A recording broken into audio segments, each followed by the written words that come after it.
Pour finir, je vais vous raconter une histoire. En 1865 naquit aux États-Unis une organisation terroriste pseudo-chrétienne au nom de KKK. Il s'agissait ici de gens qui avaient pour but de terroriser ceux qui nous ressemblent, de brûler vifs, de battre, d'abattre, de blesser et de détruire toute aspiration professionnelle de ceux qui nous ressemblent, de garder sous le joug de l'esclavage. À cette époque-là, beaucoup de ceux qui nous ressemblent étaient libérés, libres de travailler, libres de vivre leur vie comme ils l'entendaient. Et dans une petite ville, Tulsa, à Oklahoma, on voyait revivre, naître une communauté de ceux qui nous ressemblent forte, une communauté libre. Et pendant la Première Guerre mondiale, ceux qui nous ressemblent sont partis représenter les États-Unis en Europe dans leur campagne de guerre. Ils ont été vaillants, braves, ils ont lutté pour ce pays qui les a terrorisés pendant longtemps. Ils sont rentrés et n'ont jamais vraiment reçu les récompenses qu'ils espéraient. À Tulsa régnait une communauté nouvelle. De ces gens-là qui nous ressemblent, qui travaillaient, bossaient, s'amélioraient. Il y avait des hôpitaux, des dispensaires, des pharmacies, des restaurants, des hôtels, des banques. C'était la Black Wall Street. Et c'est là que ceux qui nous ressemblent montraient leur capacité d'avancer, de progresser, de créer une société stable et moderne, sans distinction, sans différence et sans difficulté. Mais avec ça, évidemment, naquit la jalousie, la méchanceté, le besoin essentiel de détruire ou de voir s'effondrer des effets qui ne pouvaient émaner d'une population aussi négligée. Comme ils étaient jaloux et complètement égarés et pauvres, beaucoup parmi ces personnes attendaient que le moment opportun pour détruire tout ce qui a été construit par ces personnes qui nous...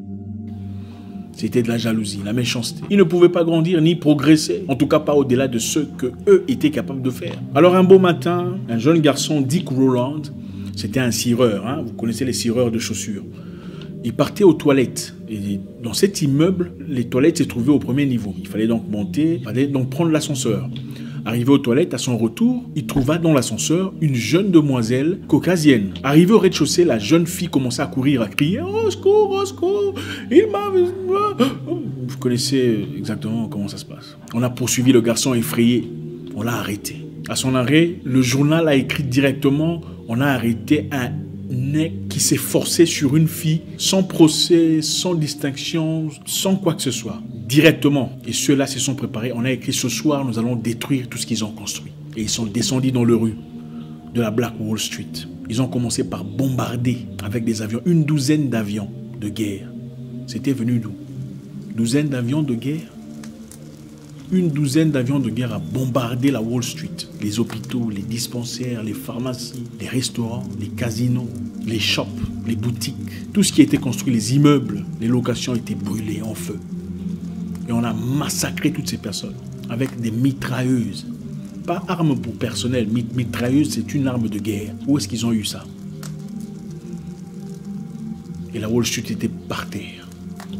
Après avoir tué autant de personnes, la Black Wall Street était en ruine.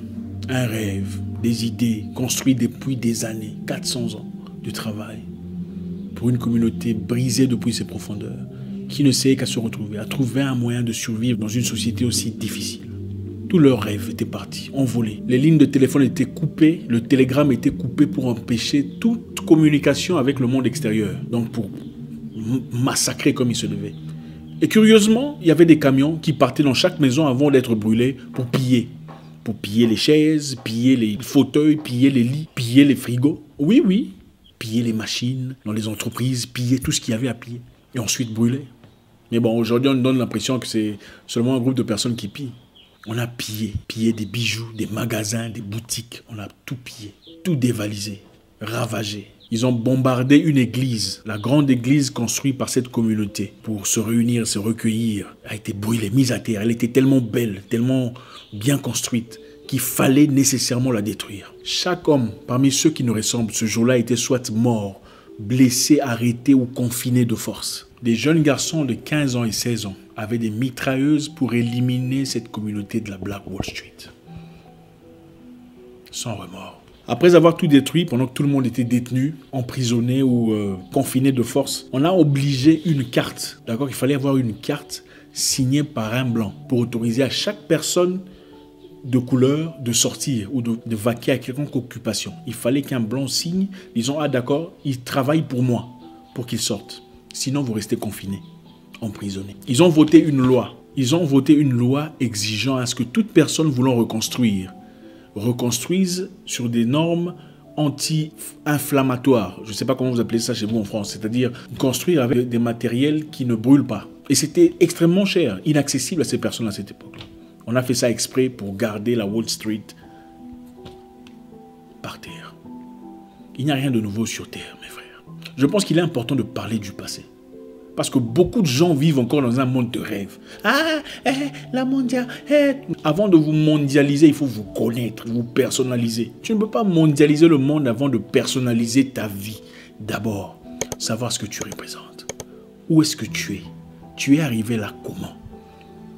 Il ne suffit pas de crier oh, oh, on ne nous aime pas. Il faut comprendre qu'est-ce qui se passe. Qu'est-ce qui s'est passé dans le passé? Qui a combattu la guerre pour toi? Sont-ils morts en vain? Lumumba, Sankara, Marcus Garvey, sont-ils partis en vain? Marcus Garvey, tu connais pas. Mais tu connais Kim Kardashian, Beyoncé, Shakira. C'est une honte, mes frères.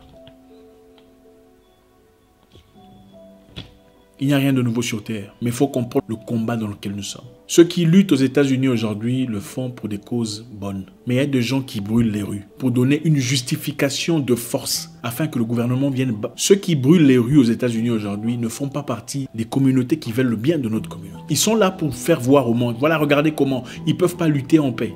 Ils détruisent toujours. Ils sont en effet des intrus. Ils ont été envoyés pour faire ça. Pour que l'on déclare martial law et que le gouvernement soit entre les mains du président et que le président envoie l'armée et que l'armée fasse ce qu'il a à faire. Il n'y a rien de nouveau sur Terre. Ceci s'est passé en 1921, il y a moins de 100 ans, et on pense que les choses ont changé. On pense que soudainement, les gens vivent avec beaucoup de choses dans leur cœur. Ils ont peut-être eu cette opportunité, cette brèche de montrer de quoi on est capable.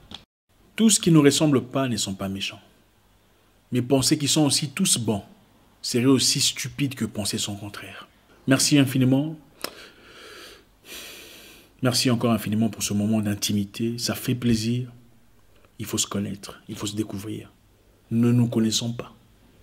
On nous a fait croire que connaître le village de son père, c'est le début de la sorcellerie et de l'enfer et de la perdition éternelle. Pourquoi tu veux connaître le village de ton père ou la langue de ton père? Il faudrait par contre connaître Paris, Londres et Bruxelles. Qui vous a dit ça? J'espère vous parler encore très bientôt dans une nouvelle vidéo. Au revoir.